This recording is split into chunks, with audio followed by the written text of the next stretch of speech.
नमस्कार दोस्तों, एक बार फिर से स्वागत है आपका हमारे स्कॉलर्स के डिजिटल प्लेटफॉर्म के ऊपर जहाँ पर हम एक सीरीज लेके चल रहे हैं और हम लोग मॉक्स टेस्ट का एनालिसिस करवाते हैं।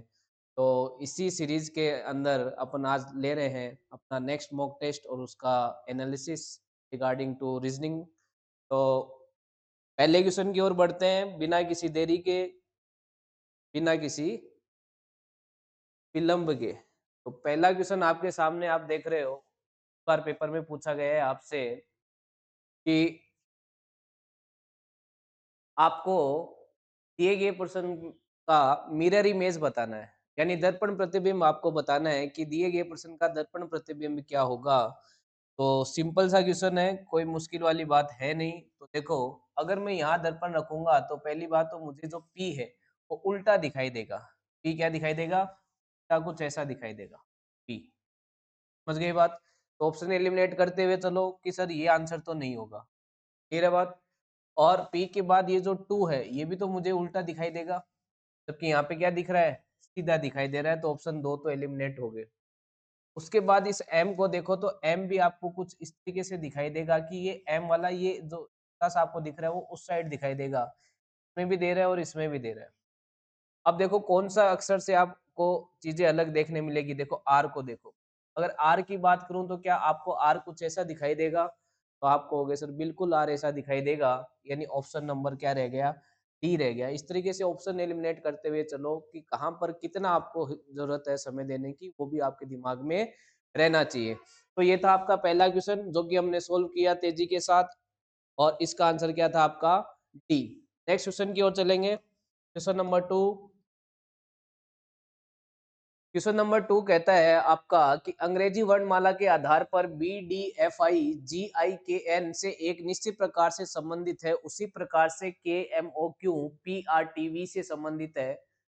समान तर्क का अनुसरण करते हुए सी ई जी आई का क्या आंसर होगा, यानी क्या कोडिंग होगी। बेसिकली ये जो प्रश्न दिया आपका किससे दिया गया है? कोडिंग डिकोडिंग से। तो कोडिंग डिकोडिंग का ये प्रश्न आपको ये कहता है कि G I B D F I coding decoding में जब भी आपके सामने प्रश्न आता है तो आप एक चीज का ध्यान रखोगे कि सबसे पहले अपन क्या लिखेंगे? इनके क्रमांक लिखेंगे। तो बी डी एफ आई का क्रमांक क्या हो जाएगा? 2469। 2469। बी का क्रमांक 2, डी का 4, एफ का 6 और आई का 9। और इसको इसने क्या लिखा है? जी आई के एन, जी आई के एन, जी आई के एन ये लिखा है। और इनके क्रमांक की बात करूं तो ये है 7, ये है 9, ये है 11 और ये है 14। अगर मैं यहाँ पर सीक्वेंस देखने की कोशिश करूं कि कौन सा सीक्वेंस मुझे दिखाई दे रहा है, तो आप कहोगे सर यहाँ पे +5 दिखाई दे रहा है, यहाँ पे भी +5 दिखाई दे रहा है, यहाँ पे भी +5 और यहाँ पे भी +5। इसका मतलब क्या है कि जो अपन कोडिंग डिकोडिंग कर रहे हैं उसका लॉजिक क्या है? +5 +5 +5। तो आप सीधे प्रश्न की ओर चलोगे तो आपको पूछा है कि सीई जी आई को क्या लिखेंगे? सीई जी आई जिसका क्रमांक होता है 3, 5, 7, 9। 3 में 5 जोड़ोगे तो आप क्या आएगा? 8, 8 पे क्या आता है? एच। 5 में 5 जोड़ोगे तो आएगा 10, 10 पे क्या आता है? जे। 7 में 5 जोड़ोगे तो क्या आएगा? एल। और 9 में 5 जोड़ोगे तो क्या आएगा? एन। तो एच जे एल एन आपको कौन से ऑप्शन में दिखाई दे रहा है? तो आपको ऑप्शन नंबर सी में दिखाई दे रहा है। क्लियर हो गई बात? नेक्स्ट क्वेश्चन की ओर चलेंगे इसी बात पर, क्वेश्चन नंबर 3 की ओर तेजी के साथ। ये जो प्रश्न हम आपका 3 आया है वो बेसिकली आया है आपके कैलेंडर नाम के एक टॉपिक से, जिसके अंदर आपको इस तरह के प्रश्न पूछे जाते हैं कि एक तारीख का वार आपको दिया जाता है और उसी के रिस्पेक्ट में आपको दूसरे तारीख का वार आपको निकालना होता है। कहने का मतलब है कि यहाँ पे कंडीशन इस ये जरूर लगाएगा इफ वाली। कौन सी कंडीशन? इफ वाली। इसका मतलब ये होता है कि जरूरी नहीं कि 20 मार्च 2001 को मंगलवार था, जरूरी नहीं है ये बात, लेकिन इसने कहा है तो आपको मानना है और इसी के अनुसार आपको दूसरी तारीख का वार निकालना है। क्लियर है बात? तो देखो, जब भी प्रश्न ऐसा आता है तो आपको मैं बताता हूँ क्लास के अंदर, तो सबसे पहले आपको क्या लिखना है? तो भी आपको तारीख दी है, जैसे 20 मार्च 2001 दिया है और इसको इसने क्या कहा है? ट्यूसडे का है। ठीक है? और आपको पूछा किसका है? 23 अप्रैल और 2001 21 का वार आपको पूछा है। ऐसे प्रश्नों को करने के लिए आपको मैंने क्लास में एक फ़ॉर्मूला बताया कि उस फ़ॉर्मूले के अनुसार आप एक ओड डे या विषम दिन निकालोगे या एक कोड निकालोगे, ठीक है? ये बेसिकली ये जो प्रश्न है वो कोडिंग पे डिपेंड है। कोडिंग किस तरीके से की जाती है वो भी एक बार मैं समझा देता हूँ। अलग-अलग टीचर्स अलग-अलग कोड लेकर चलते हैं। जो कोड टीचर्स लेकर चलते हैं वो उनके ऊपर है कि वो सही है कि नहीं है वो जाने। लेकिन मैं जो कोड लेके चल रहा हूँ उसकी 100% आपके पास एक्यूरेसी होगी। तो जो कोड आपको मैं बता रहा हूँ कि देखिए कि जनवरी, फरवरी, मार्च, अप्रैल, मई, जून, जुलाई, अगस्त, सितंबर, अक्टूबर, नवंबर और दिसंबर, ये 12 महीने होते हैं अपने पास। 2 प्रकार की ईयर होती है, एक तो होती है नॉर्मल ईयर और एक होता है लीप ईयर। एक तो होता है नॉर्मल ईयर और एक होता है लीप ईयर। नॉर्मल ईयर क्या होता है? ऐसा साल जिसके अंदर 4 का भाग देने पर शेषफल 0 ना आए। जैसे 2001 क्या है आपका? 2001 में जब आप 4 का भाग दोगे तो शेषफल 1 नहीं 0 नहीं आएगा। शेषफल 0 नहीं आएगा, शेषफल कितना आएगा? 1 आएगा।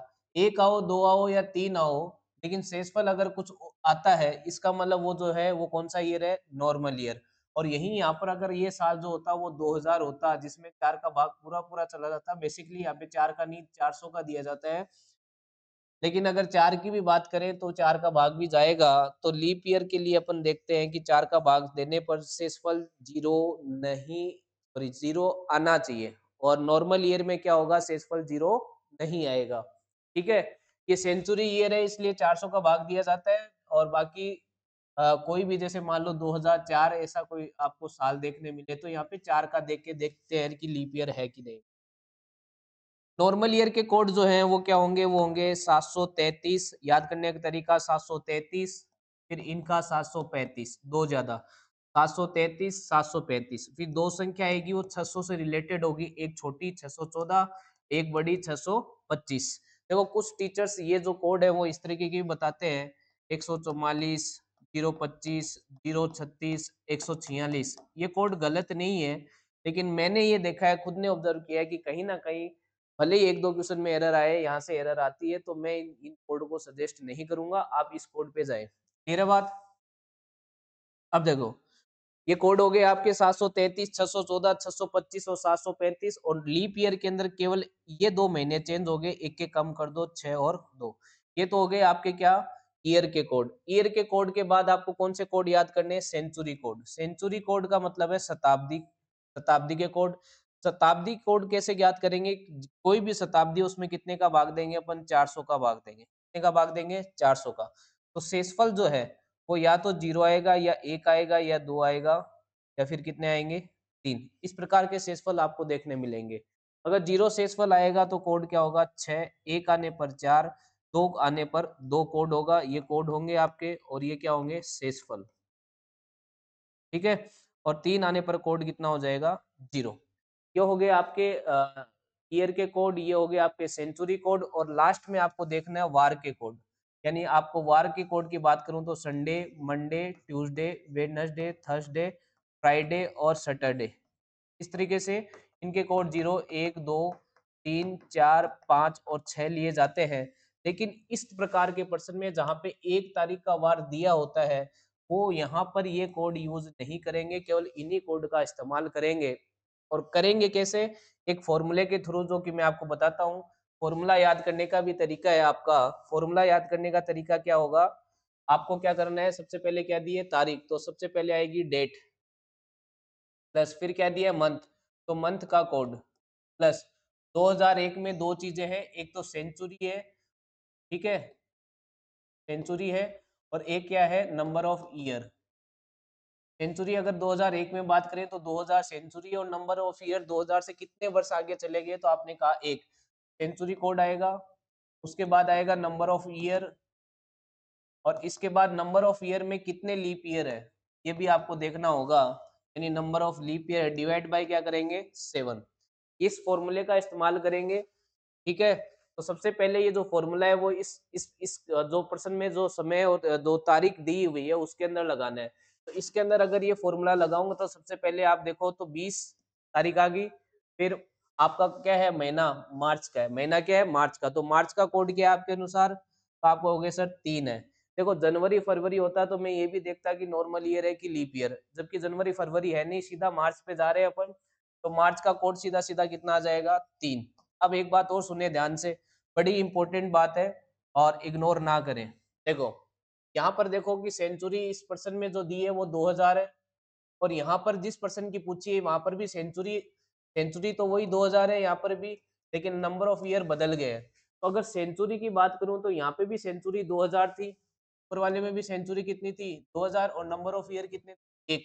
क्योंकि जो चीजें सेम होती है अपन उसका कोड नहीं लेते, और ले भी सकते हो, उससे कोई आंसर में दिक्कत नहीं आएगी, लेकिन क्यों काम बढ़ाना, काम को छोटा करना है। सेंचुरी सेम है तो सेंचुरी कोड फॉर्मूले से हटा दो, इसका अपन यूज नहीं करेंगे। अब बात करते हैं नंबर ऑफ ईयर्स की, तो ऊपर वाले में नंबर ऑफ ईयर कितने हैं? एक। नंबर ऑफ ईयर कितने हैं? एक। तो नंबर ऑफ ईयर एक आ गया। उसके बाद नंबर ऑफ लीप ईयर, एक में 4 का भाग दोगे तो कितनी बार पूरा पूरा जाएगा? तो आप कहोगे सर एक बार भी नहीं जाएगा, यानी नंबर ऑफ लीप ईयर कितना हो गया? 0। कहने का मतलब है यहाँ पर अगर डिवाइड बाई 7 किया जाएगा तो आप देखोगे तो 20 और 1 21 तो कट जाएगा, क्योंकि 7 का मल्टीपल है, बच जाएगा शेषफल कितना? 3। ये शेषफल निकालने के तरीके मेरे अलग है, आप इनको जोड़ के भी 7 का भाग दोगे तो भी शेषफल 3 आएगा। अब ये जो शेषफल आया है उसको उसके वार के बराबर रख दो जो दिया हुआ है, यानी 3 का मतलब अपना यहाँ क्या हो जाएगा? ट्यूसडे हो जाएगा। क्लियर हो गई बात? अब ये कि ये चीजें आपको लगानी है जिस पर्सन के बारे में पूछा है, तो यहाँ पे भी लगा दो। तो ये आ गया 23 प्लस अप्रैल का कोड कितना आ गया? अप्रैल का कोड, मार्च अप्रैल का कोड कितना है? 6 प्लस आपका मंथ कोड आ गया। सेंचुरी कोड लेना नहीं है। नंबर ऑफ ईयर कितने हो गए? 21। और नंबर ऑफ लीप ईयर, इसमें 4 का भाग देंगे अपन, इसमें 4 का भाग देंगे तो कितनी बार पूरा पूरा जाएगा? 5 बार। तो नंबर ऑफ लीप ईयर कितने हो गए? 5। डिवाइड बाई कर दो किससे? 7 से। क्लियर हुई बात? 21 का रोल रहेगा नहीं रिमाइंडर में, अब आप बाकी को जोड़ दो। तो 23 और 6 29, 29 और 5 34। 34 में जब 7 का भाग दूंगा तो शेषफल कितना आएगा? तो आप कहोगे सर 6 शेषफल आएगा। कितना शेषफल आएगा? 6। शेषफल की बात कर रहा हूँ, तो आप बोलोगे सर 6 आएगा। तो देखो बेसिकली बात यह है कि अगर कोड की बात करूं अब, तो 3 का कोड आपको क्या दे रखा है? 3 का कोड क्या दे रखा है? तो आपने कहा सर 3 का कोड दे रखा है मंगलवार, तो 4 का क्या हो जाएगा? बुधवार। तो 5 का क्या हो जाएगा? गुरुवार। और आपको 6 की बात करें तो 6 का क्या हो जाएगा? शुक्रवार। तो बेसिकली आपका आंसर क्या हो गया? शुक्रवार। बात समझ आई? ये बिल्कुल आपका जो प्रश्न था वो कोडिंग पे रिलेटेड था, और आई होप मैंने आपको एकदम अच्छे से इसको समझाने की कोशिश की है। बाकी अगर नहीं समझ में आया तो इस वीडियो को दोबारा 1-2 बार देखें, आपको बात पूरी समझ में आ जाएगी। क्लियर है बात? नेक्स्ट क्वेश्चन की ओर बढ़ेंगे। Question number 4। क्वेश्चन नंबर 4 है आपका एक सीरीज का, जो कि अल्फाबेट सीरीज है। और अल्फाबेट सीरीज को करने के लिए मैंने आपको जो तरीका बताया था वो ये है कि आप सिर्फ क्रमांक लिखो और आपको बातें समझ में आने लगेगी। अगर मैं बात करूं इसके क्रमांक, तो आप कहोगे सर ए का क्रमांक होता है 1, जी का होता है 7, एम का होता है 13, क्यू का होता है 17। इसके आगे बी लिखा है तो बी का होता है 2, एच का होता है 8, एल का होता है 12 और इसका होता है 16। फिर उसके आगे क्या लिखा है? क्या आगे लिखा है? सी का क्रमांक 3, आई का 9, के का 11 और ओ का 15। क्रमांक लिख दिए। अब पैटर्न को समझो आप। पैटर्न कहता है कि एक के बाद दो, दो के बाद तीन, तब तीन के बाद क्या आना चाहिए? 4, और 4 पे क्या आता है? डी। यानी ऑप्शन वही होगा जो डी से स्टार्ट होगा। पहली बात क्लियर हुई कि नहीं हुई? ऑप्शन वही होगा जो डी से स्टार्ट होगा, या तो ये ऑप्शन होगा या ऑप्शन ए होगा, यानी ऑप्शन सी और आपका बी कैंसिल हो गया है। समझ गए? अब 2 ही ऑप्शन बच गए जिसपे अपन को गौर करना है। ये रहा बात। दूसरे की बात करें तो ये देखो 7 से आपके क्या जा रहा है? 8 जा रहा है, और 8 से क्या जा रहा है? 9। तो 9 के बाद क्या आएगा? 10, और 10 पे क्या आता है? जे। दोनों जगह जे है, यहाँ से आंसर नहीं हो पाया। थर्ड बात करें तो 13 से कितना है? अब देखो यहाँ पे तो प्लस एक चला था, अब 13 से 12 यानी -1 आ गया है, और 12 से 11 भी -1 आ गया है। तो 11 से भी -1 आके क्या जाएगा? 10 दोबारा आएगा, 10 पे क्या आएगा? जे। यानी डबल जे इसी में आ रहा है, यानी ऑप्शन नंबर क्या हो जाएगा आपका? ए। लास्ट वाला चेक करने की आपको जरूरत नहीं है, और आपका आंसर हो जाएगा क्या? ए। आगे बढ़ जाए क्वेश्चन नंबर 4 के ऊपर, सॉरी 5 के ऊपर। क्वेश्चन नंबर 5 है आपका मैथमेटिकल ऑपरेशन का। तो मैथमेटिकल ऑपरेशन बार बार प्रश्न पूछा जा रहा है, तो अब आपको ये बात क्लियर हो जानी चाहिए कि सबसे पहले आपको ये लिखना है जो भी दिया हुआ है। 118, 2, 14, 5 और 8, और उसके बाद ए का मतलब आपको क्या दे रखा है, तो आपको कह रखा है ए का मतलब डिवाइड है, तो आप डिवाइड ले लिए। उसके बाद बी का अर्थ आपको क्या दे रखा है, मल्टीप्लाई, तो बी नहीं, बेसिकली यहाँ पे सी आ रहा है, तो सी का मतलब क्या दे रखा है आपको, सी का अर्थ आपको दे रखा है एडिशन, क्लियर है बात। और डी का अर्थ दे रखा है आपको माइनस, तो डी का अर्थ क्या है, माइनस, क्लियर है बात। और एक रह गया आपका बी, बी का मतलब क्या हो जाएगा, मल्टीप्लाई, जो उसने कहा बस वो अपने सिंबल ले लिए, क्लियर हुई बात। वो सिंबल ले लो जो आपको दिए हुए, और उसके बाद आप इस पे क्या लगा दोगे, बोर्ड मास, क्या लगा दोगे, बोर्ड मास। बोर्ड मास में कोई दिक्कत है किसी को लगाने में, तो आप कहोगे सर नहीं। तो देखो, बोर्ड मास का मतलब होगा, आप सबसे पहले डिवाइड ब्रैकेट सोल्व करोगे, लेकिन ब्रैकेट तो है नहीं, तो सबसे पहले डिवीजन सोल्व होगा। 118 में जब 2 का भाग दोगे तो कितना आएगा, 59, क्लियर है बात। अब ये सोल्व हो गया, बाकी चीज ऐसे की ऐसे लिख लिया अपन ने। अब क्या सोल्व होगा, मल्टीप्लाई, तो कितना आ जाएगा 40, तो ये आ गया 59 प्लस 14 प्लस, सॉरी 14 माइनस 40। देखो बोर्ड मास लगा रहा हूं मैं, बोर्ड मास का मतलब है कि सबसे पहले तो डिवीजन सोल्व होता है, तो डिवीजन वाली सोल्व कर ली, फिर मल्टीप्लीकेशन सोल्व होता है, मल्टीप्लीकेशन सोल्व कर लिया। अब क्या सोल्व होगा, एडिशन, एडिशन मतलब पहले ये दोनों जुड़ेंगे। अगर मैं 59 में 40 जोड़ूंगा तो कितना आएगा, तो आप कहोगे सर 99 आएगा, 99 ही आएगा ना, बिल्कुल 99 आएगा, क्लियर है। सॉरी, एडिशन पहले 14 और 59 और 14 में करना है, तो आप कहोगे सर 60 में 14 जोड़ दो तो 64 बनता है, लेकिन 59 है तो इसलिए 63 ही आएगा, और माइनस क्या आएगा, 40, ठीक है। यानी 63 में से क्या घटाने हैं, 40, जो कि कितना आ जाएगा, 33, 33 आएगा या 23, 33 या 23, कोई गलती कर दी क्या, अच्छा सॉरी, 59 में 14 जोड़ा तो ये 73 आएगा, सॉरी गलत हो गई बात। देखो, अगर मैं इसमें 14 जोड़ूंगा तो कितना आएगा, 73, और माइनस 40 करेंगे तो आंसर कितना आएगा, 33, क्या आंसर आएगा, 33। बात समझ में आई, यानी ऑप्शन नंबर आपका क्या हो गया, डी। आगे चलते हैं नेक्स्ट क्वेश्चन की ओर। क्वेश्चन नंबर 6, तो कि आपको सीरीज दे रखी है, और सीरीज में आप देख रहे हो सारी चीजें क्या हुई है, बढ़ती हुई दिखाई दे रही है। अगर बढ़ती हुई सीरीज आपको दिखाई दे रही है तो आप पैटर्न समझने की कोशिश करो। अगर 193 और 206 के बीच गैप देखो तो कितने का है, तो आप कहोगे सर 7, तो ये 6, ये तो 7 और 6 13 का गैप है। यहाँ पे कितने का गैप है, तो आपने कहा सर 4 और 4 8 का गैप है, सही है क्या बात, 4 और 4 8 का गैप है। फिर यहाँ पे गैप कितने का है, तो आपने कहा सर 6 और 7 13 का गैप है। तो बेसिकली अब क्या आएगा, 8 का गैप आएगा, कि 13 का गैप, 8 का गैप, 13 का गैप, अब 8 का गैप आना चाहिए। तो अगर 2 2 7 के अंदर अगर मैं 8 ऐड करूंगा तो क्या आएगा, 235 आएगा, और 235 में फिर 13 ऐड होगा तो 248 आ जाएगा, यानी आपका आंसर नंबर क्या हो जाएगा, बी। तो आई होप आपको बात समझ में आ गई होगी, 6 का आंसर क्या हो गया आपका, बी हो गया। बात समझ में आ रही है, आगे बढ़ जाए क्वेश्चन नंबर 7 की ओर फटाफट चलते हैं। क्वेश्चन नंबर 7, विषम छांटना है। एक चीज आपका कहीं ना कहीं अलग है, वो आपको देखना है कि कौन सी चीज किस तरीके से अलग है। अगर बात करूं मैं 13 और 75 के रिलेशन के बीच, तो दो तरीके से रिलेशन मेरे को यहाँ पे दिखाई देता है। तो वो एक तो है कि 13 इंटू 5 प्लस 10, एक तो ये दिखाई देता है, एक क्या दिखता है, 13 इंटू 6 माइनस का 3।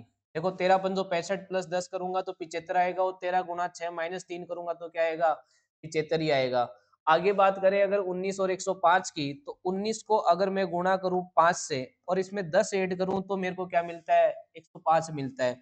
इसका मतलब पैटर्न तो यही चलेगा, ये नहीं चलेगा, तो आप इस चीज से हट जाइए, ठीक है।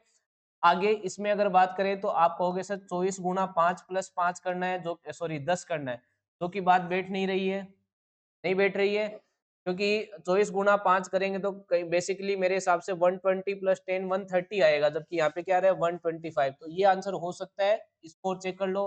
तो क्या 31 को 5 से मल्टीप्लाई करके 10 ऐड करने पे यही आता है क्या, तो आप कहोगे सर बिल्कुल यही आता है। देखो 5 155 प्लस 10 कितना हो गया, 165।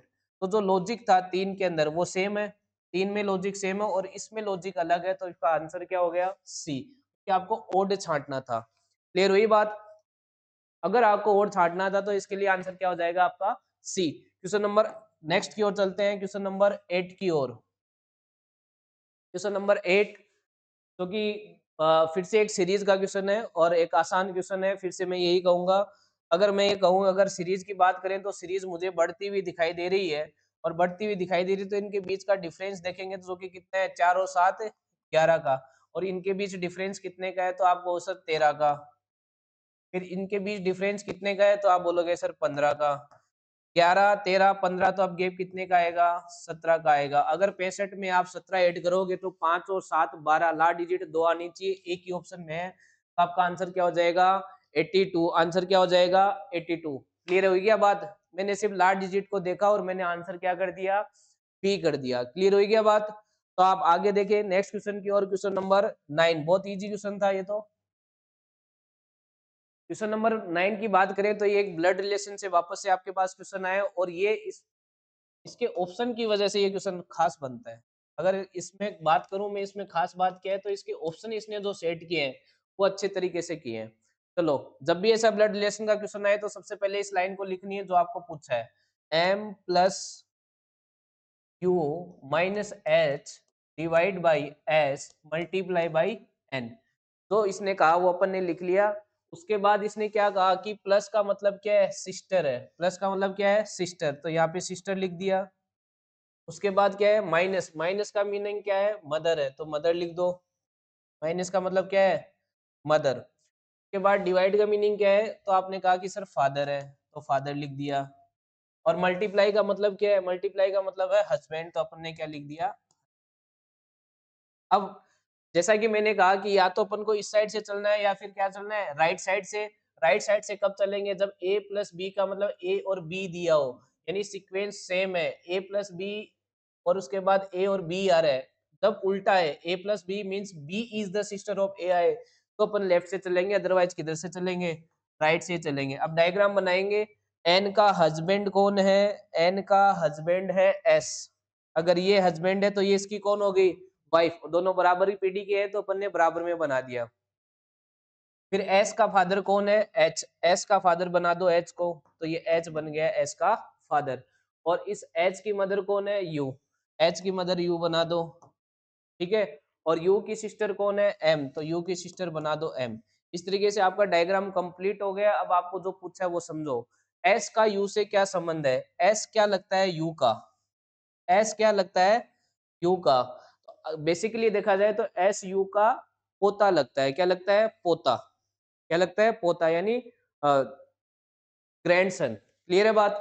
अगर बात करें ऑप्शन की, तो क्या ये पिता का बेटा है क्या, एस का यू से क्या संबंध है, तो क्या ये पिता का बेटा है क्या, तो आप कहोगे सर बिल्कुल नहीं है। पिता का बेटा मतलब है कि एस जो है वो यू के पिता का बेटा है क्या, ऐसा तो नहीं है। क्लियर है? बहन का बेटा नहीं है, ये ऑप्शन भी गया। पत्नी के पिता, पत्नी के पिता भी नहीं है। लेकिन इस ऑप्शन को देखो, बेटे का बेटा, तो ये बिल्कुल, ये देखो यू के बेटे का बेटा ही है, यू के बेटे का बेटा है। अब यहाँ पे तो क्या था, पिता का बेटा, किसके पिता का बेटा, यू के पिता का बेटा थोड़ी है, यू के पिता का बेटा तो ये होता है एच। समझ गए आपको? एस क्या है, एस जो है वह यू के बेटे का बेटा है। क्लियर होगी ना बात? क्योंकि पोता क्या होता है, जो ग्रैंडसन है वो क्या होता है, वो होता है आपके मतलब बेटे का बेटा। क्लियर है बात? नेक्स्ट आगे चलेंगे क्वेश्चन नंबर 10 की ओर।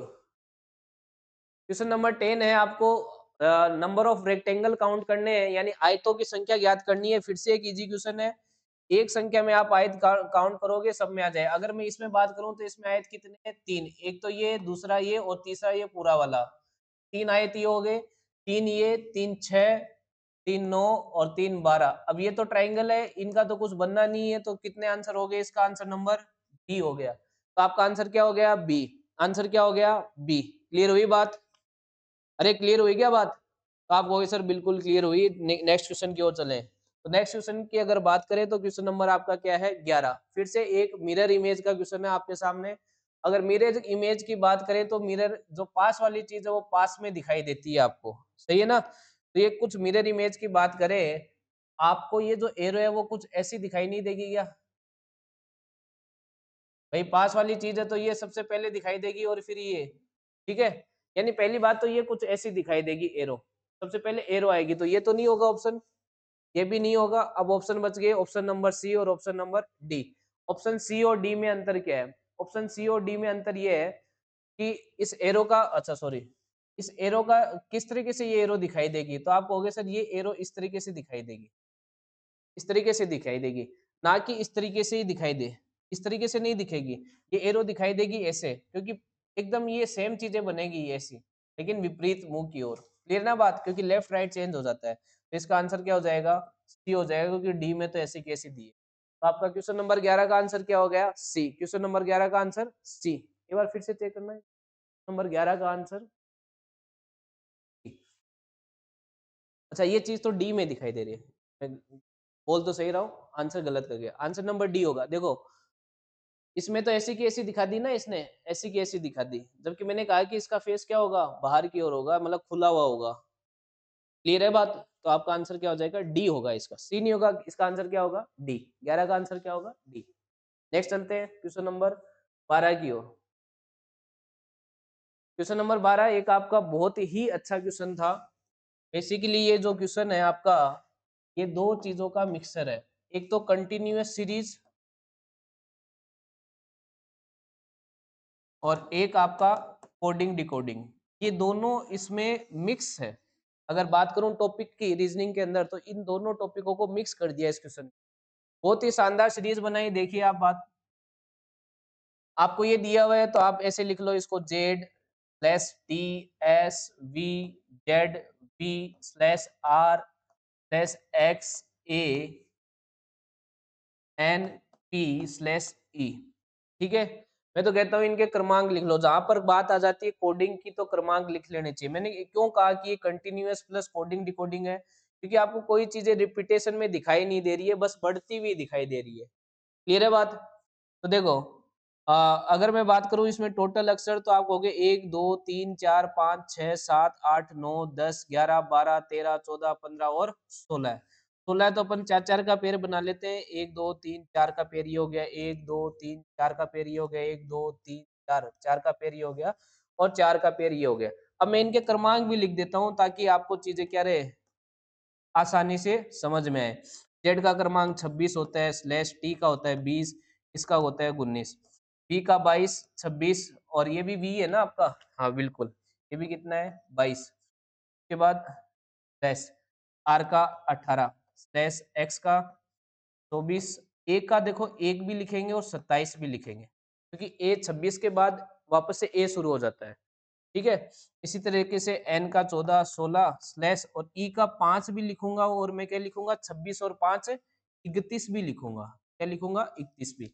अब पैटर्न को समझने की कोशिश अगर मैं करता हूं, तो मेरे को अगर समझ में आता है तो वो क्या आता है वो देखो।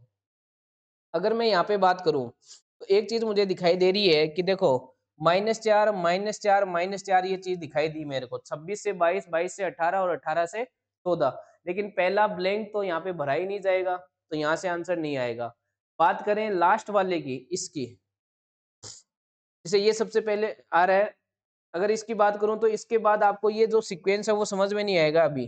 26 26 के बाद यहाँ पे भी खाली है, केवल यहाँ पे आपको 16 दिया है। क्लियर है बात? तो की बात समझ में आएगी नहीं। तीसरे से आप देखो, यहाँ पे क्या है? टी।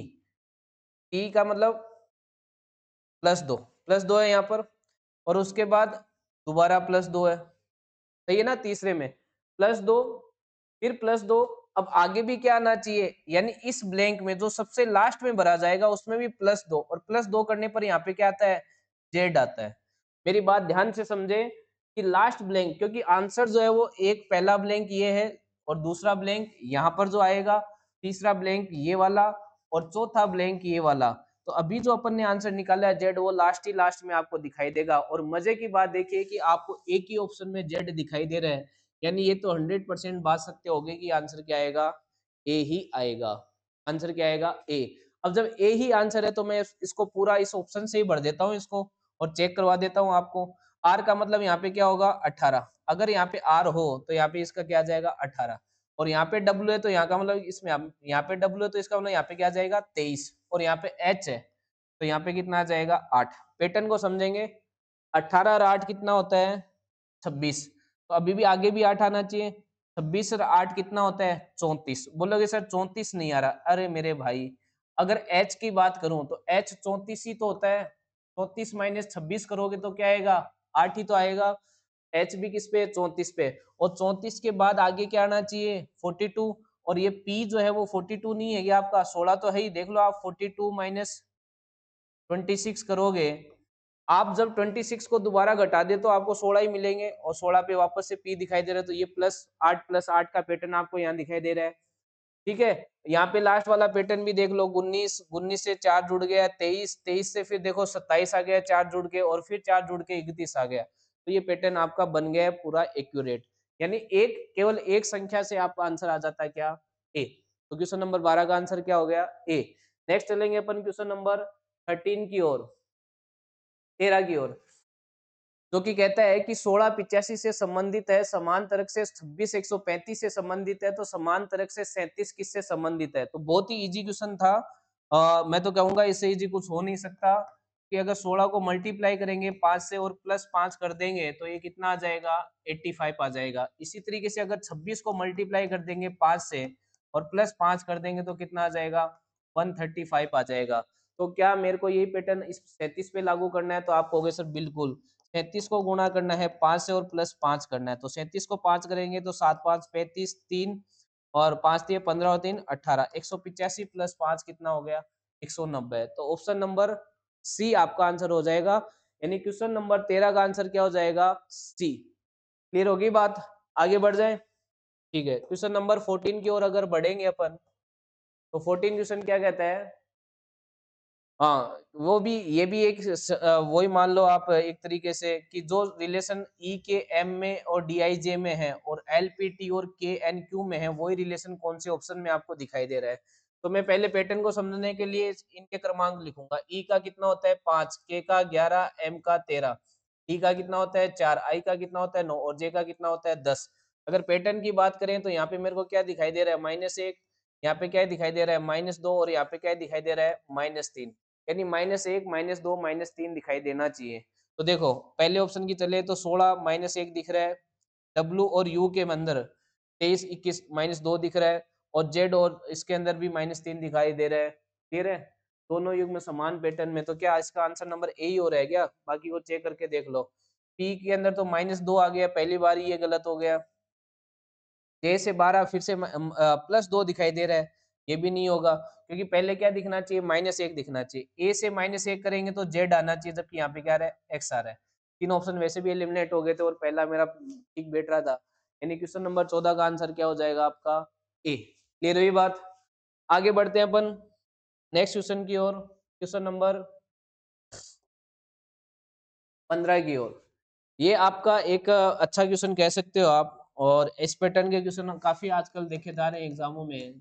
देखो ये बेसिकली एनालॉजी, जैसा कि मैंने कहा कि जहाँ पे भी अनुपात समानुपात के चिन्ह देखने मिले, यानी रेशियो और प्रोपोर्शन के चिन्ह देखने मिले, तो ये किसके चिन्ह होंगे, ये किसका होगा, कौन से टॉपिक से होगा, ये एनालॉजी यानी सादृश्यता से होगा। क्लियर हुई बात।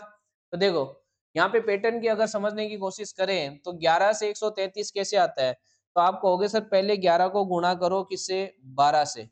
11 को 12 से गुणा करेंगे तो कितना आएगा, 12 एकम 12, 1, 12 और 1 13, 132, और इसमें जब 1 ऐड करोगे तो 133 आ जाएगा।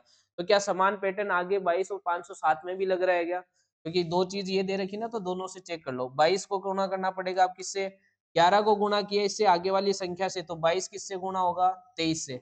23 से गुणा करो तो 23 दूनी 46 का 4, 6 और 4 यहाँ, तो 23 दूनी 46 और 4 50, 506 आना चाहिए, प्लस एक और भी करना है ना, यहाँ पे देखो +1, तो पैटर्न समझ में आ गया। यानी जो भी संख्या है पहली उससे आगे वाली संख्या से गुणा करो और उसमें कितना ऐड कर दो, 1 ऐड कर दो। मेरी बात समझ में आ गई। तो देखो 16 को गुणा करना है किसे, 17 से, और उसमें प्लस क्या करना है, 1। क्या अपन लार्ज डिजिट से आंसर कर सकते हैं, बिल्कुल कर सकते हैं, क्योंकि लार्ज डिजिट 1 की अलग आ रही है, और मेरे को लगता है देखो 7 के 42 2 और +1 करेंगे तो लार्ज डिजिट 3 आएगी, क्योंकि ऑप्शन नंबर किस में आ रही है, बी। बहुत बड़ा यूज है लार्ज डिजिट वगैरह का, और अदरवाइज आप इसको पूरा गुणा करोगे तो भी आपको 273 देखने मिलेगा। तो ये था आपका क्वेश्चन नंबर 15, जिसका आंसर हो गया बी। अब चलते हैं अपन नेक्स्ट क्वेश्चन की ओर, क्वेश्चन नंबर 16 की ओर। और ये फिर से आपका क्या है कि निम्नलिखित में से कौन सा अक्षर समूह है उस समूह से संबंधित नहीं है, यानी आपको ओड यानी विषम छांटना है, तीन में कोई समानता है और एक अलग करना है। तो देखो एकदम इजी बात होगी, इसके अंदर आपको सबसे पहले क्रमांक लिखने होंगे। बार बार कहता हूँ क्रमांकों को अच्छे से याद कर लो। जे का क्रमांक कितना होता है 10, एच का कितना होता है 8, जी का कितना होता है 7। तो ये क्या है -2 और यहाँ पर क्या है -1, ये पैटर्न है। अगर बात करूं इनकी तो ये 16, 14 और 13, यहाँ पर भी पहले -2 और फिर क्या दिख रहा है -1, ये दोनों तो सेम है। अगर ऑप्शन नंबर सी की बात करो तो 20, 19 और 17। अब यहाँ पे क्या दिखाई दे रहा है -1 और यहाँ पर क्या दिखाई दे रहा है -2, क्या कुछ उल्टा दिख रहा है? पहले -1 पहले, जबकि पहले -2 फिर -1 आना चाहिए। तो क्या आपका आंसर नंबर सी होगा क्या? बिल्कुल होगा। स्कोर चेक कर लो, चेक करने की जरूरत नहीं होती है पेपर में, फिर भी चेक कर लो। देखो ये 24, ये 22 और ये 21, पहले -2 फिर -1, तो ये देखो तीन एक जैसे बन रहे हैं और ये चौथा अपने आप अलग हो गया, यानी आपका आंसर नंबर क्या हो गया सी। यानी आंसर नंबर क्या हो गया सी। तो 16 का आंसर क्या हो जाएगा आपका सी। मेरी बात समझ रहे हो?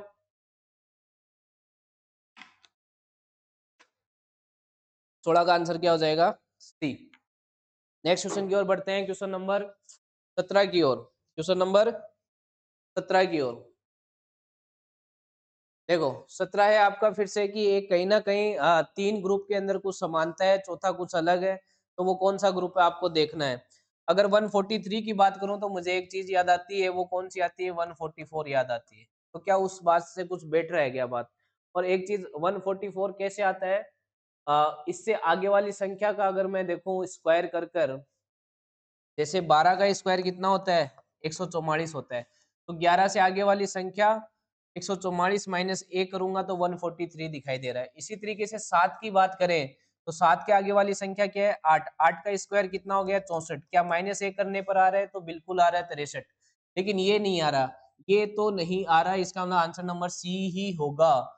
आप चेक कर लो, 9 के आगे वाली संख्या क्या है 10, और 10 का स्क्वायर माइनस एक करोगे तो कितना आएगा 99, क्योंकि ये जो पैटर्न था वो क्या था, नेक्स्ट संख्या का स्क्वायर -1, तीन में लागू हो रहा है एक में नहीं हो रहा है, तो आपका आंसर आंसर नंबर क्या हो गया सी। नेक्स्ट क्वेश्चन की ओर चलेंगे, क्वेश्चन नंबर 18 की ओर। क्वेश्चन नंबर 18 है आपका साइलो का न्याय निगमन का, और बहुत ही अच्छा प्रश्न है, जो कि क्या कहता है, ये कहता है कि all crane are mixer, venn diagram बना लो फटाफट। ऑल क्रेन आर मिक्सर, ये डायग्राम बन गया।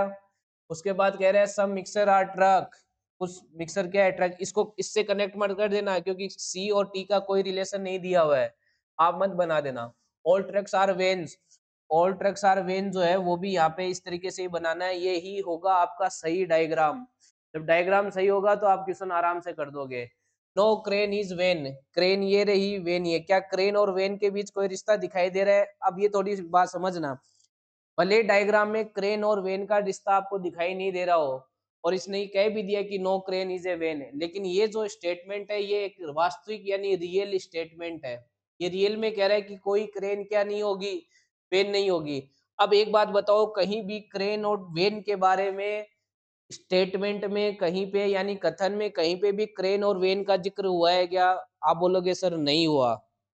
तो जो दो चीजों का जिक्र नहीं होता कहाँ पर, स्टेटमेंट के अंदर, तो उन दो चीजों के लिए कुछ भी कहना गलत होता है, कुछ भी कहना। ये बात ठीक वैसी ही है कि जिन चीजों के बारे में आप नहीं जानते उसके बारे में अच्छा और बुरा दोनों ही गलत है कहना। क्लियर है बात?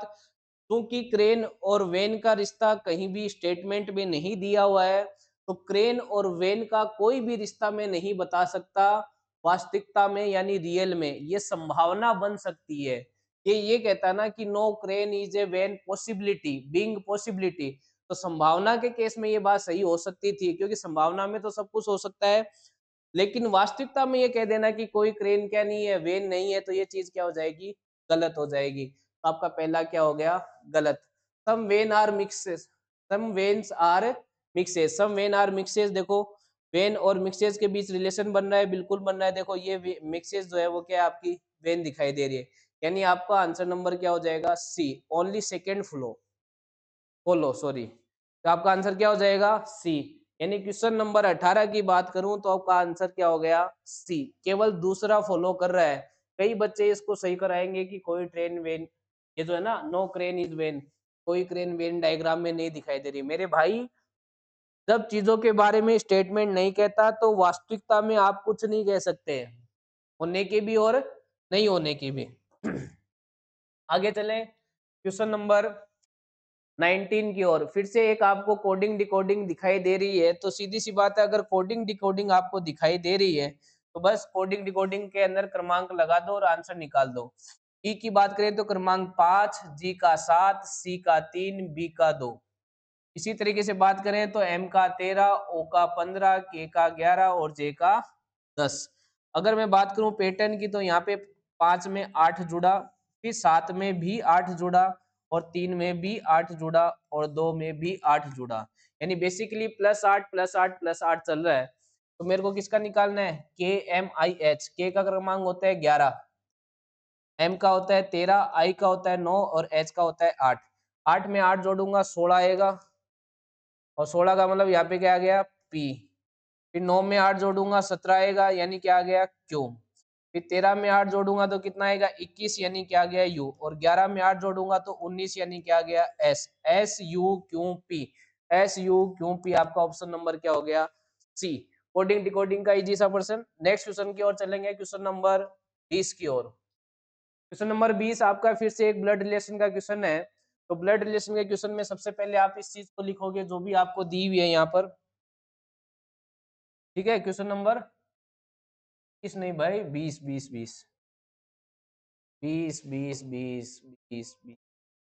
बाद में सोल्व करेंगे। तो देखो, आपको क्या दे रखा है? b माइनस डी गुणा एल प्लस टी, ये दे रखा है। उसके बाद माइनस का मीनिंग क्या दे रखा है? तो आप कहोगे माइनस का मीनिंग ब्रदर दे रखा है, तो आप लिख दो यहाँ पे ब्रदर, ब्रो लिख दो, ब्रा ब्रदर। फिर गुणा का मतलब क्या दे रखा है? डॉटर, तो आप यहाँ पे क्या लिख दो? डॉटर लिख दो। फिर प्लस का मीनिंग क्या दे रखा है? तो आप कहोगे सर वाइफ दे रखा है, यानी पनौती दे रखा है, तो वाइफ लिख दो, पनौती नहीं, वाइफ पत्नी होती है ना? पनौती कैसे बोले रहा? देखो, अगर मैं बात करूं टी की, तो टी की वाइफ कौन हो गई? एल। अगर ये वाइफ है तो ये कौन हो गया? हस्बैंड। और एल की डॉटर कौन हो गई? डी, तो ये इसकी डॉटर हो गई। फिर डी की ब्रदर कौन हो गया? तो आपने कहा सर बी हो गया ब्रदर। ये डायग्राम बन गया। अगर डायग्राम बन गया तो इसमें क्या पूछा है? टी का बी से क्या संबंध है? टी क्या लगता है? बी का, तो बी का टी पिता लगता है। ये देखो, ये मेरी बहन, ये मेरी माँ, और ये मेरी माँ का पति मेरा पिता। इसका आंसर क्या हो जाएगा? फादर। तो इसका आंसर क्या हो गया? फादर। क्वेश्चन नंबर 20 का आंसर क्या हो जाएगा? डी, यानी फादर। नेक्स्ट क्वेश्चन की ओर बढ़ेंगे, क्वेश्चन नंबर 21 की ओर तेजी के साथ। क्वेश्चन नंबर 21 कहता है कि CLIP इज कोडेड एज, देखो इजी क्वेश्चन है, लास्ट पेपर में भी आपके सामने आया था इस तरह के क्वेश्चन। वैसे ये क्वेश्चन जो है वो कौन सी कोडिंग का है? फिक्स कोडिंग का ये क्वेश्चन है, और बहुत अच्छा क्वेश्चन है। तो CLIP इसका कोड इसने क्या किया? 3749। उसके बाद क्या किया? PICK इसका कोड इसने क्या किया है? 4673। अब आप यहाँ पर देखोगे तो दोनों चीजों के अंदर कुछ चीजें कॉमन है, जैसे यहाँ पे एल, सॉरी एल तो नहीं है, यहाँ पे सी है, यहाँ पे भी सी है, यहाँ पे पी है, यहाँ पे भी पी है, यहाँ पे आई है, तो यहाँ पे भी आई है। अगर देखा जाए तो यहाँ पे एल अलग है और यहाँ पर क्या है? के अलग है। तो कोड में भी कुछ ऐसा ही होगा। तो आप कहोगे सर बिल्कुल 3 से 3 गया, फिर 4 से 4 गया, और 7 से 7 गया। ऊपर तो एक कोड बच गया क्या? ऊपर तो एक कोड क्या बच गया? ऊपर तो कोड बच गया आपका 9, और नीचे कोड बच गया आपका 6। तो बेसिकली 9 कोड किसका हो जाएगा जो बच गया? यानी एल का कोड क्या हो जाएगा? 9, और के का कोड क्या हो जाएगा? के का कोड, सॉरी 6, के का कोड क्या हो जाएगा? 6, क्योंकि 6 बच गया ना आपका। तो के को क्या लिखा जाएगा आपका? के को 6 लिखा जाएगा भाई। ठीक है, बात क्लियर है? नेक्स्ट क्वेश्चन की ओर बढ़ेंगे, क्वेश्चन नंबर 22। फिर से आपका एक कैलेंडर का क्वेश्चन है। अब मैं डायरेक्ट लिखूंगा, क्योंकि मैं इस क्वेश्चन को एक्सप्लेन, ऐसे ही क्वेश्चन को एक्सप्लेन पहले कर चुका हूँ। ठीक है, तो अब इसको पूरा एक्सप्लेन ना करके डायरेक्ट अपन लगाएंगे कोड। ठीक है, तो आप कहोगे सर 28 मई 2015 को क्या कहा है इसने? गुरुवार का है। पूछा किसका है? 24 अप्रैल और आगे 2023, इसको कौन सा वार होगा? दोनों इस सेम ऐसा क्वेश्चन मैंने पूरा एक्सप्लेन डिटेल में किया है, आपको क्वेश्चन नंबर शायद 3 होगा, देख लेना आप। उसको पूरा एक्सप्लेन किया है, यहाँ पे मैं डायरेक्ट करूंगा। मैं उसी फॉर्मूले का यूज करूंगा, कौन से formula, date plus month code plus century code plus number of year plus leap year divide by 7। ठीक है, इस फॉर्मूले का यूज करेंगे दोनों जगह। अगर डेट की बात करें तो 28, मंथ कोड मई का कोड क्या होगा भाई, मई का कोड अगर बात करें तो जनवरी फरवरी मार्च अप्रैल मई, मई आता है ना, तो 733 और 614 होता है ना, तो 733 और 614, तो एक आएगा मई का कोड। ठीक है, फिर सेंचुरी कोड, सेंचुरी नहीं लेंगे क्योंकि सेंचुरी यहाँ पर भी 2000 प्लस 15 है और यहाँ पर भी क्या है 2000 प्लस 23, यानी सेंचुरी दोनों में सेम है, तो सेंचुरी कोड को काम में नहीं लेंगे। नंबर ऑफ ईयर की बात करें तो यहाँ पे कोड कितना कितना है, नंबर ऑफ ईयर 15 है ना ऊपर वाले में, ठीक है, और लीप ईयर 15 में 4 का भाग देंगे तो कितनी बार जाएगा, आप बोलोगे सर 3 बार जाएगा। अगर 7 का भाग दूंगा तो यहाँ से तो कोई शेषफल आएगा नहीं। अगर मैं एक इधर दे दूं तो यहाँ 14 बच जाएगा, वो भी कैंसिल हो जाएगा, एक और एक दो, तो ये 3 ही है, तो कितने हो गए 5। और 5 को इसने क्या कहा है गुरुवार, 5 को क्या कहा है इसने गुरुवार। अब सेम फॉर्मूला अपन यहाँ पे लगा देंगे, 24 प्लस अप्रैल का कोड, जनवरी फरवरी मार्च अप्रैल, तो 733 614 ये होता है ना, तो 6 आ जाएगा कोड इसका। क्लियर है, ये कोड मैंने बता रखे हैं लास्ट क्वेश्चन में। 2000 सेंचुरी कोड लगाएंगे नहीं, नंबर ऑफ लीप ईयर यानी कितना हो गया 23, और नंबर ऑफ ईयर सॉरी, और नंबर ऑफ लीप ईयर कितने हो गए 5, डिवाइड बाई कितना हो जाएगा 7। क्लियर है बात, तो देखो 23 और 5 28 मिलकर 7 से भाग चला जाएगा, कैंसिल कर दिया, 24 और 6 30, 30 में 7 का भाग देंगे तो कितना आएगा, 30 में 7 का भाग देंगे तो शेषफल आएगा 2। सही है, अब देखो कोड कैसे लिखना है, आपको 5 का दे रखा है तो 5 के बाद दिनों के कोड में देखें तो दिनों के कोड होते हैं 0 1 2 3 4 5 6, यही होते हैं। आपको 5 का दे रखा है गुरुवार, 5 के बाद आएगा 6, फिर आएगा 0, फिर आएगा 1 और फिर क्या आएगा 2, तो गुरुवार शुक्रवार शनिवार रविवार, और इसका आंसर क्या आ गया सोमवार। तो 22 का आंसर क्या आएगा आपका, 22 का आंसर आएगा आपका डी, 22 का आंसर क्या आएगा डी। क्लियर है क्या बात, सोमवार, इसका आंसर क्या आएगा मंडे। कैसे आया, फिर से देख लेना अगर नहीं समझ में आया हो तो, वीडियो आपके पास है। क्लियर है बात, आगे चलेंगे क्वेश्चन नंबर 23 की ओर, जो कि आपका किसका है मैथमेटिकल ऑपरेशन यानी अंक गणितीय संक्रियाओं का, और सीधा सिंपल सा क्वेश्चन है, आपको कुछ भी नहीं करना, तो दे रखा है उसको तो लिखो पहले संख्याओं को, 58 17 6 322 और 23।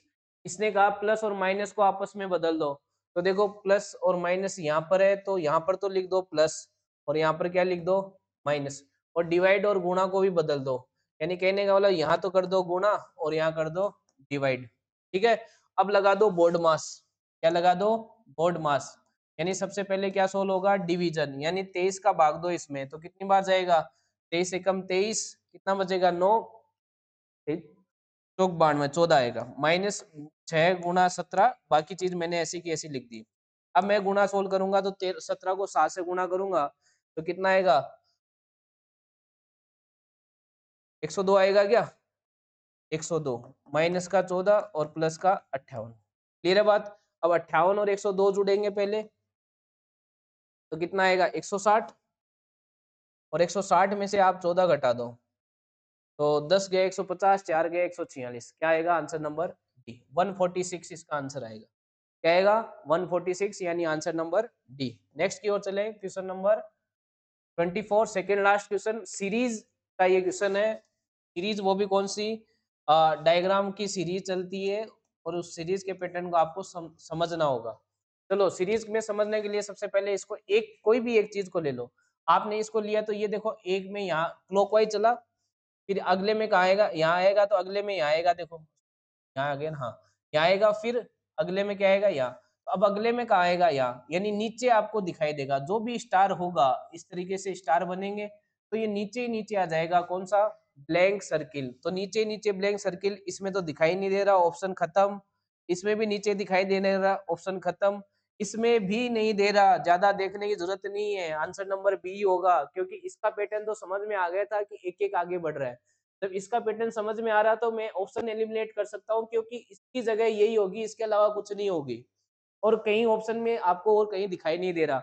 अब मैं बाकी चेक नहीं करूँगा कि क्या पैटर्न बदल रहा है, क्या नहीं, क्योंकि मेरे पास इतना समय नहीं है। अपन आगे बढ़ जाएँगे और जिसको चेक करना है वो कर सकता है, कोई बड़ी बात नहीं है। क्लियर है? लेकिन आपके पास होगा समय, मेरे पास नहीं है। क्वेश्चन नंबर 25 जो कि लास्ट क्वेश्चन है आपका और आज के मॉक टेस्ट का जो एनालिसिस अपन लेके चल रहे हैं उसका अंतिम प्रश्न।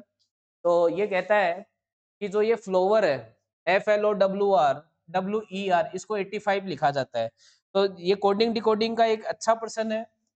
ठीक है, आप अच्छा प्रश्न कह सकते हो इसको, क्योंकि अच्छा तरीके से आपको पूछा है। जैसे फ्लोर को 85 लिखा है, सबसे पहले क्रमांक लिखोगे फ्लोर का। एफ का कितना होता है 6, एफ का क्रमांक कितना होता है 6 प्लस एल, एल का क्रमांक कितना होता है 12 प्लस ओ का कितना होता है 15, ओ का कितना होता है 15, डब्लू का कितना होता है 23, उसके बाद ई का कितना होता है 5 और आर का कितना होता है 18 और इसको 85 लिखा है। तो देखो आप देखोगे अगर इनको ऐड करोगे तो आपके पास 85 नहीं आएगा, आपके पास 85 नहीं आएगा। आपके पास कितना आएगा इनको ऐड करने पे आएगा 79। आप ऐड करके देख लो चाहिए इनको, तो ऐड करोगे तो 79। तो सर ये 85 कैसे लिखा है? तो मैं बता देता हूँ, इसमें +6 किया है। अब आप बोलोगे +6 क्या किया है? तो नंबर ऑफ लेटर क्या है 1 2 3 4 5 6 6 है ना। तो बेसिकली इस प्रश्न का जो कंसेप्ट है वो क्या है, क्रमांकों का योग यानी प्लेस वैल्यू का तो sum plus number of sorry Hindi में लिख देता हूं, अक्षरों की संख्या। जो भी शब्द दिया है उसमें अक्षरों की संख्या यानी नंबर ऑफ लेटर्स, अक्षरों की संख्या। यानी सबसे पहले क्रमांक और क्रमांकों का ऐड करो, ऐड करने बाद अक्षरों की संख्या जोड़ दो। ये वाला कंसेप्ट आपको काम में लिया है इस प्रश्न। आप एक पर और अप्लाई करके देख लो, जैसे मून पे अप्लाई कर लेते हैं। मून का कितना होता है 13 प्लस 15 और प्लस कितना 14, ऐड कर लो 15 और 15 30 और एक इधर और भेज दो तो 45 और इधर बच गया 12। 45 और 12 कितना हो जाएगा 57 और 57 में क्या ऐड करेंगे तो 61 आ जाए। तो आपने कहा सर 4 ऐड करो, तो 4 क्या है बेसिकली अक्षरों की संख्या है 1 2 3। बात समझ में आ गई? तो यही चीज आपको अप्लाई करनी है पेक में। तो आपको हो गया सर पेक में ये तो 16 हो गया, ए का कितना होता है 1, सी का कितना होता है 3, के का कितना होता है 11। अब जब इनको ऐड करोगे तो 6 और 1 7, 7 3 10, 10 और 1 11 का 1 1 1 2 3 31 आया। 31 में क्या ऐड होगा 1 2 3 4 ऐड होगा, तो कि कितना आएगा 35। और ये कौन से में देखना है ऑप्शन नंबर डी में। तो ये था आपका डिटेल एनालिसिस। आपको पूरी बात समझ में आएगी ऐसे मैं उम्मीद करता हूँ। इसी के साथ अपन हम इस सेशन को अंत करते हैं। जय हिंद, जय भारत।